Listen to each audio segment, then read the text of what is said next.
حضرت ابن شماسہ رضی اللہ تعالیٰ عنہ روایت کرتے ہیں کہ ہم حضرت عمر بن العاص کے ہاں حاضر ہوئے جبکہ وہ قریب الموت تھے.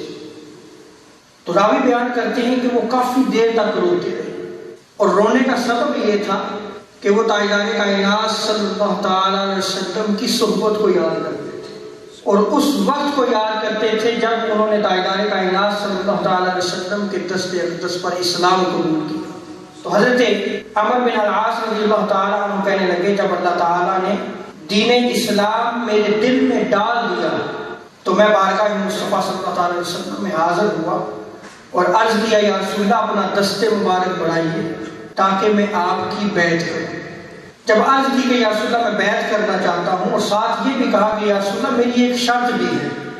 ابھی مسلمان ہونے کے لیے جا رہے ہیں لیکن انہیں اس چیز کا علم ہو چکا تھا کہ آج جو شرط منواؤں گا وہ میری شرط پوری ہو جائے. آج جو میں حضور سے مانگوں گا وہ میرے دل کی مراد پوری ہو جائے.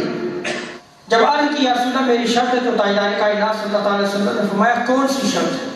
تو حضرت عمر بن العاص رضی اللہ تعالیٰ عنہ نے عرض کی یا رسول اللہ بس میں یہ چاہتا ہوں کہ میری مغفرت ہو جائے, رب تعالیٰ مجھے معاف کر دے, بس میں یہ چاہتا ہوں. تو تاجدار کائنات صلی اللہ تعالیٰ علیہ وسلم نے فرمایا اے عمر تمہیں نہیں معلوم کہ جب بندہ اسلام قبول کرتا ہے تو اس کے زندگی کے سابقہ تمام گناہوں کو رب تعالیٰ معاف فرما دیتا ہے. جو گناہ اس سے سرزد ہوئے وہ سارے اس کے معاف ہو جاتے ہیں. سو ایک اسلام لانے سے گناہ معاف ہوتے ہیں.